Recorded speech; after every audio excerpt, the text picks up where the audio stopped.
So what we do in spirituality, see, in spirituality, we really understand that the observer and the things which we are observing are same. See, there are two ways to look at it. First, if you're living in mind, if you're living in mind, you are thinking all the time. So you have made this small world around you, a small world which has a lot of expectations, has a lot of desires from this outside world, and we are projecting ourselves on somebody else. So how observer and the observed is same, we are actually looking ourselves in somebody else. That's why we are loving that person. I see things the way I want to see.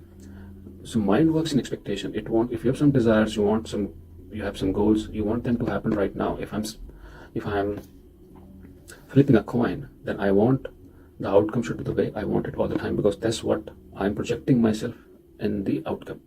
So if we are looking ourselves, living ourselves in the mind, then we are projecting ourselves in the outcome or in the other person. That's why the person we love is the most beautiful person in the world, because we see ourselves in that person. That's why we see things which are happening in the world the way we want it. We see things the way we want it, not the way it should happen, or not the way it's happening. So there are two things. So first thing is, when we're living in mind, we are living in the world which we have created around ourselves. And second thing is the real world. So when we come to understanding that this is how we are living in mind, see, there are three things: mind, body, and soul.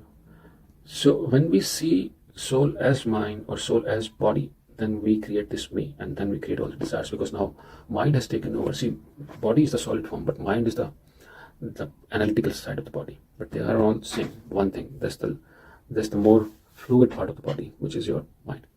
So mind is doing all the thinking. So mind, when we are living in the mind, we are thinking all the time. Then we are actually becoming. We think that mind is me, or soul is mind, soul is body. But if you see a dead person, soul is, what is soul? Soul is actually the conscious part, or the living energy, which is giving life to that body. So when I see that person as dead person, what is missing in that person? What is missing is the life or the consciousness of that body. So we are actually not the mind, we are not actually the body, we are actually the soul. So that's what happens when we sit in the meditation. We slowly come in connection with our soul. So we understand that we are no longer the mind, we are no longer the body. So when this happens, so the world which we have created, see, mind is the desire. Mind is nothing more than just a part of desire. So when we understand that we are soul, so we always stay connected with the soul. So there is no connection with mind now. So mind is quiet now. And when mind goes quiet, so the desires go zero. So I stop projecting myself in the other person. So I see the whole universe as one. Why? Because now there are no desires, no expectations. I'm not seeing the things from my lens, the lens of myself, but I see the things the way they are. What I'm trying to say, we need to understand this really in a deep manner. I'm not saying that the world will finish. What I'm saying is, when the mind finishes, you become part of the moment. The moment, you're already a part of this moment. Like, we are not living in past, we are not living in future, we are living through present.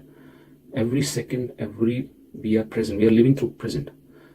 The past came through present, the future will come through present. So we become, when the mind goes zero, you become one with the present moment. And the world is working through present moment. So you are part of, now you realize you're part of present moment. And you're one with it. And this whole universe is in that moment. It's not like what's time right now here is time different somewhere else. Everywhere on this earth, on this universe, this moment is only one moment through which earth will move or universe will move. And when mind goes zero, you become part of this moment, or you become the moment. And then everyone is doing their part in this moment. But as a whole, you see yourself whole, like you become this happening because you are part of that moment, or you become the moment because there is no mind, you become it. So the other person also part of that moment. It's not like he's not seeing it because he's busy in his mind, but he's also part of this moment. So everyone is doing their job. Everyone is doing their part. When this moment is moving forward, earth is moving forward, or this universe is moving forward, everything which is happening in this world, everyone is doing their own job, own work, but they're part of this moment, connected to this moment, and one with this moment. And then you move forward by becoming one with this moment. So you become the moment, or present. Mind is zero, so you are one. It's not like the world will finish. The world will stay like this, but your thoughts have finished, your mind is finished, and the moment which is happening, you become part of it. You see it, you start seeing it, and things are working moment by moment, and you're present every second. So you become one. This whole thing is one. And you start seeing it because there's no mind, no thoughts. You're not away from moment. You're not in past. You're not in future. You're here with it. And this is whole one thing happening. Everyone is doing their own part in this whole thing. But you are one with it. And then the illusion of world, like everything is separate from it, that dies. It just comes up as we are all together in it. And you become one. So that's the clarity which comes.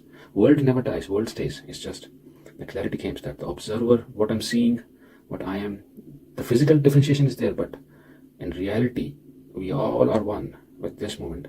And this moment is moving forward to next, and we are moving with it. And then we all are moving together.